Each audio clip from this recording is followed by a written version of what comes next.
Hello everyone, and welcome back to another episode of AIME Improvement.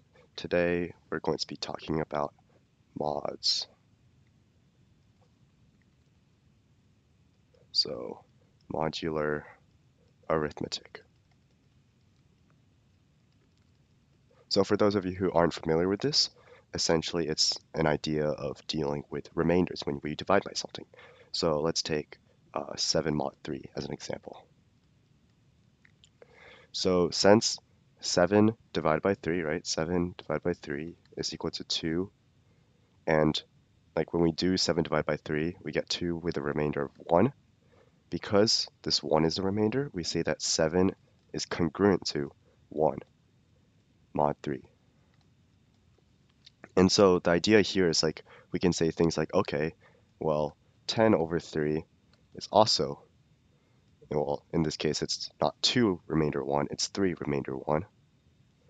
And so we have 10 is congruent to 1 mod 3. And so this enables us to say 7 is congruent to 10 mod 3. Because congruency is transitive. We just treat it like equals. It's just they're not actually equal. Like we can't say 7 is equal to 1, but we can say 7 is congruent to 1 under the condition that we're taking it mod 3. Now, what else could we do to get 7 is congruent to 1? Like what other mod could we use to get 7 congruent to 1? Well, let's look at 7 mod 6, right? 7 over 6 is 1 with a remainder of 1. And so 7 is congruent to 1 mod 6. And like again, this is the notation you would use. A congruent to, this is congruent to B mod some base. So now let's do something. Let's do some modular arithmetic, some actual calculations. So what can we say about, let's say we're doing mod 5. So we know that, say, I don't know, 7 is congruent to 2 mod 5 because we get a remainder of 2 when we divide by 5. And we know that 6 is congruent to 1 mod 5. Well, we can say that 7 plus 6, this is equal to 13, and this is congruent to 3 mod 5. But notice how, like 7 and 6, right? 2 and 1, 2 plus 1 is equal to 3, which is congruent to 3 mod 5. And similarly, we could find that if we subtract 7 minus 6 is equal to 1, congruent to 1 mod 5. And 2 minus 1 is equal to 1 is congruent to 1 mod 5. So adding and subtracting in mods, if two things are congruent, so we basically say A congruent to B mod some base M, and C congruent to D mod the same base M, then we can say A plus or minus C is congruent to B plus or minus D mod that same base. Notice how all of these bases are the same. That's important. And this makes sense if you just consider adding things, right? Then like you have, say, A equals, I don't know, MKA plus A, right? So like we have this first value. I guess we should say RA. So this first value is something times the base plus the remainder, and we have RA is congruent to, and this is congruent to RB. This is just by definition of mods. And so if we say, okay, B is equal to M, or let's actually say C is equal to MKC plus RC, then when we add them, we get M times KA plus KC plus RA plus RC. And so this is obviously 0 mod M. Like this goes away when we divide. And so we just get, when we take the remainder, we just get the remainder when this is divided by M, which isn't necessarily equal to the actual sum. Like if we took 9, this is important. If we took 9, for example, 9 congruent to 4 mod 5, and 7 congruent to 2 mod 5. Then when we add them, we get that their sum is actually congruent to 9 plus 7 congruent to, or I guess we could say equal to 16 is congruent to 1 mod 5. But 4 plus 2 is not equal to 1. It's just that 4 plus 2 is congruent to 1 when taken mod 5. Because it's just 6, right? So that's how adding works. And now multiplying, you can do a similar thing. Remember when we did m, k plus r? If you do a similar analysis, you should get that modular arithmetic in the same mod is multiplicative. So a congruent to b mod m and c congruent to d mod m. If we have these two, then we also have ac congruent to bd mod m. This is true. Similar analysis. Now, what about dividing? Dividing doesn't quite work. Like if we have these two statements, then we do not have this state. This is not congruent. These two are not congruent. Now, why is this? Well, let's take a look, right? Like let's suppose we were doing it mod 6, right? Actually, I feel like that's not really a good way of going through. Let's say it like this. Even though if you cross multiply, you have AD congruent to BC mod M. Even though this is true because multiplication, right? This is not true because dividing is not, like fractions aren't very well defined yet. Like we haven't really defined a way. Like how do you say, okay, 1/2 mod 5? Like when you divide this by 5, you get what? You don't get anything, right? Like you don't get integers. And so that's why this kind of dies. But we do say, just some notation, we say, okay, 1/2, instead of this, let's write it as 2 to the negative 1. And so this isn't really 2 to the power of negative 1. This is more like the inverse of 2. So that's how we write it. So it turns out that the inverse, right, if you think about inverting, so we know that 2 times, just from exponents, 2 times 2 to the negative 1 is equal to 1. Well, it makes sense then that 2 times 2 to the inverse, like the inverse of 2, given a certain mod, so let's say mod 5, is congruent to 1. So what can we multiply 2 by to get 1 mod 5? Well, if we just try it, right, we get that 2 times 3 is congruent to 1 mod 5. And so the inverse of 2 is equal to 3 when taken mod 5. So we can also, to a certain extent, say that 1/2 is congruent to 3 mod 5. But you can see how it's not as clear-cut as addition and multiplication. So let's move on. I'm actually going to talk a little bit more about dividing. Another special case would be, what if they're not relatively prime? For example, what if we have 2 mod 6? Well, what is 2 inverse mod 6? Well, no matter what we multiply 2 by, right? So we have that 2 times 2 inverse is congruent to 1 mod 6. But notice how 6 is even, 2 is even. So an even number times an integer will always be an even number. And when we divide by this even number, then the remainder should also be even, right? Just by considering parities. And so since 1 is odd, this is never possible. So it is actually possible for an inverse to not exist. And in general, the like situations in which this occurs is when this first value, so say we want A inverse mod M, if GCD of A and M is not equal to 1, then it doesn't exist. And this is just by analyzing it similarly to here. Like this is going to be divisible by, this left side is going to be divisible by the GCD. And so when you divide it by this, then you're going to get something that's divisible by the GCD no matter what. Like you can't break it down any farther than that unless it's like 0. But again, that's divisible by the GCD to, if you phrase it that way. But that's still not 1 mod, whatever the base is.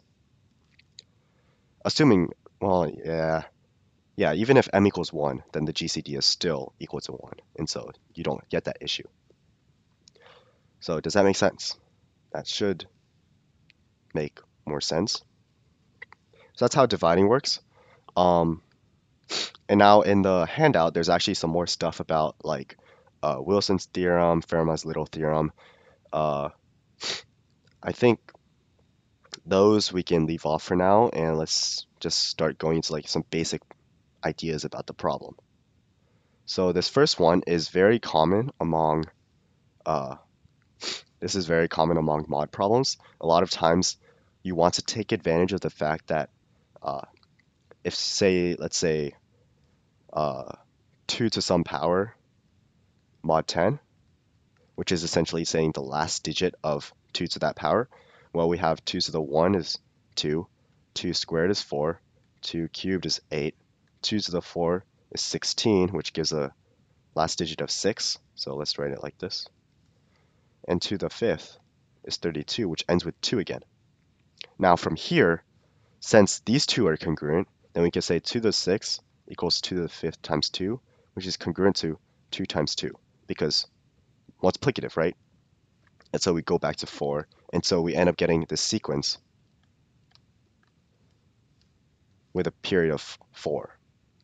And so that's something that comes up a lot when you look at mod problems. You just want to, in these kinds of situations, you want to find a pattern.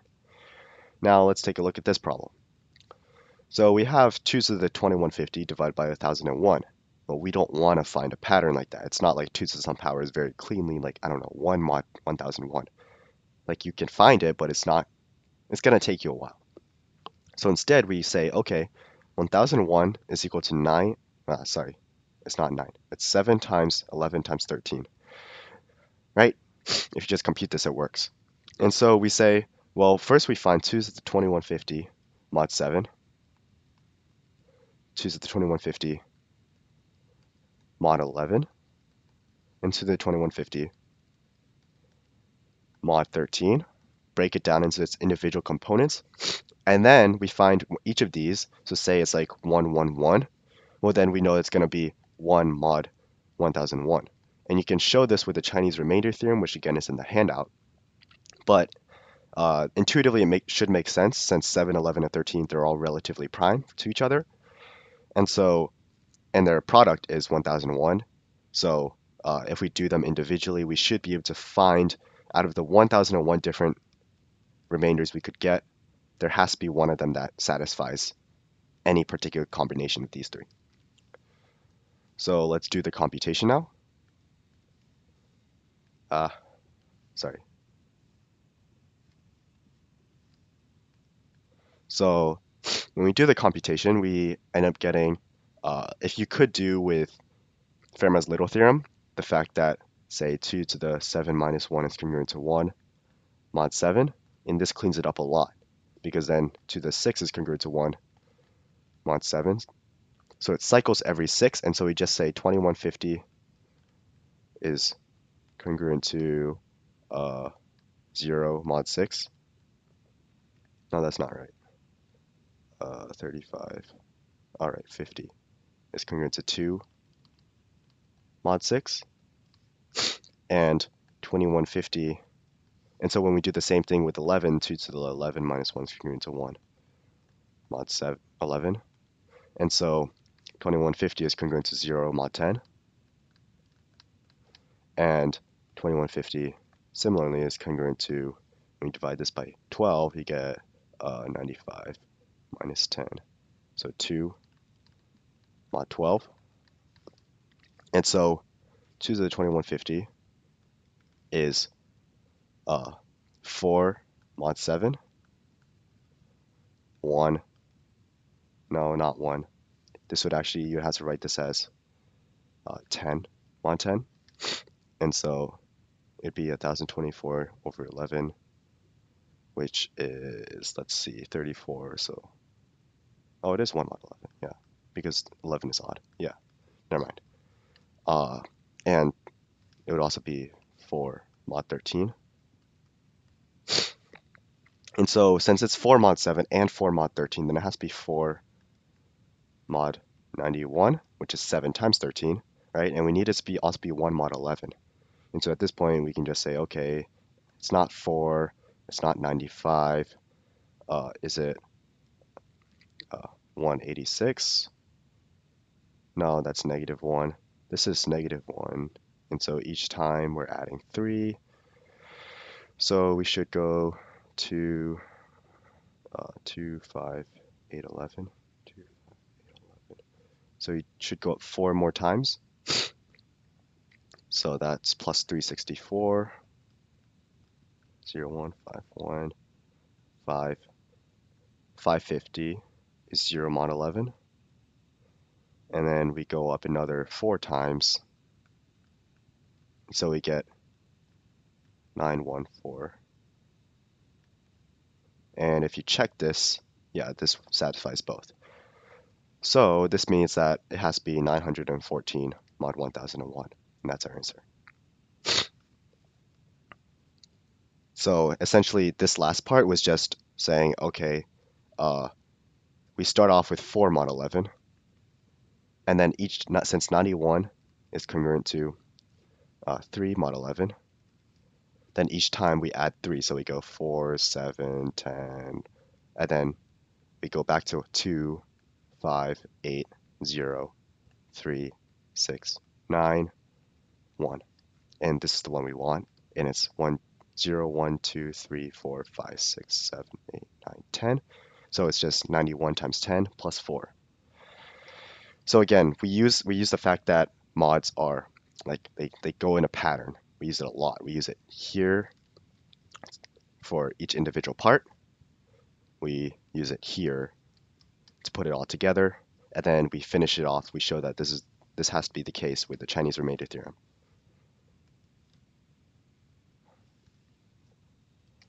Cool. So let's move on. This last problem is slightly more interesting and it's slightly more unique. So we have 133 to the 5th plus 110 to the 5th plus 84 to the 5th plus 27 to the 5th is equal to some number to the 5th. We know that this is true. We're given that this is true. And so we want to find what that value has to be. So this would not be fun to try and calculate, but we can kind of get a sense for where it should be, right? So we have a bunch of stuff to the 5th. It's equal to some number to the 5th. Well, if we take this biggest one, then like 133 is really big compared to like 27 and even like 84 when you take each of them to the 5th power, right? And the gap between 5th powers has to be pretty big. And so we expect n to be around 133, so slightly more. So we expect n to be slightly more than 133. Let's say just slightly more than. So we want to find this n. Well, let's look at it in terms of mods, right? Well, first we can say, okay, well, if we take this mod 3, right, then we want to be able to say, why mod 3? Well, because mod 3 only has 3 different values, right? And so chances are these are going to cancel out to something, and a lot of stuff is divisible by 3, basically. So we say, okay, 133 is the 5th. It's congruent to, since 133 is 1 mod 3, then it's 1 to the 5th. It's congruent to 1 mod 3. Similarly, we have 110 to the 5th, congruent to 2 to the 5th, is congruent to 2 mod 3, and 84, 27, both of them to the 5th. Since 3 divides both of them, they're both congruent to 0 mod 3. And so when we add these two, then we get 1 plus 2 plus 0 is congruent to 0 mod 3. So yep, it's divisible by 3. So 3 divides n. Now we can actually go do some more with this. Well, I actually didn't do this before, but let's do 2. 2 should actually be your first one. Well, 133 is odd. 110 and 84 are even, so they don't change the parity. 27 is odd, and so odd, even, even, odd. When you add them all up, we get an even number. So we also get 2 divides n. And now for this last one, we go on to seeing what it is mod 5. Because if we think about it, 0 to the 5th gives us 0 when taken mod 5. 1 to the 5th gives us 1. 2 to the 5th gives us 2, 3 to the 5th gives us 3, and 4 to the 5th gives us, it should also be 4, right? Yeah, it gives us 4. So each of them are congruent to themselves. And like, actually this should have been obvious because it's just 0 to the 5 minus 1 times 0. So like any number, this will be 1, this is 1, essentially, and then times itself. And so it should be congruent to itself mod 5. So that was actually a roundabout way of showing it. But again, if you're ever in doubt, just plug in values and see what you get. So we know that 133 to the 5th is congruent to 3 to the 5th is congruent to 3 mod 5. Similarly, 110 to the 5th congruent to 0 mod 5. And 84 to the 5th congruent to 4 mod 5. And 27 to the 5th congruent to 2 mod 5. And so when we add them, we get that they add up to 9, which is congruent to 4 mod 5, which means from the analysis we did earlier, since n to the 5th is congruent to n mod 5, then n congruent to 4 mod 5. So we know that n is a multiple of 6, and we know that it's 4 mod 5. And so we know that n is congruent to 24 mod all of their products, which is 3 times 2 times 5 is 30. And so this should be enough. Because if we think about it, well, we start from 150, right? Because it has to be greater than 133. So one possible value is 174. And then if we go down 1, it could be 144. And so on, right? 204 and so on. Because any less than it's 114, which is less than 133, which obviously is impossible. So we expect it to probably not be like 200 or more, because again, 5th powers, it's going to be heavily weighted towards 133. And at this point, the only way to like really say this is, it turns out that 5th powers grow so fast that it has to be 144 because it can't be this far away from 133. So again, it's kind of like an approximation at the very end. You can probably do some more asymptotic analysis to kind of narrow it down. But at this point, I would say 144 is the best guess because it's the closest to 133 while still going over. So that is modular arithmetic in a nutshell with a couple examples. Again, with modular arithmetic, you want to abuse patterns when you can. So your main strats are going to be abusing patterns, testing mods. Something in particular is that every square number, right, n squared, has to be congruent to either 1 or 0 or 1 mod 4, depending on whether it's even or odd. And similarly, you can say that n squared, a square number, also has to be congruent to 0, 1, or 4 when taken mod 9 or 7. So like these kinds of things are like neat tricks. You can also say that it's like also 0, 1 mod 3 or whatever. But yeah, I think that pretty much covers it. Abuse patterns, Chinese remainder theorem, pull out things like Fermat's little. Fermat's little is good for like primes. So thank you, everybody.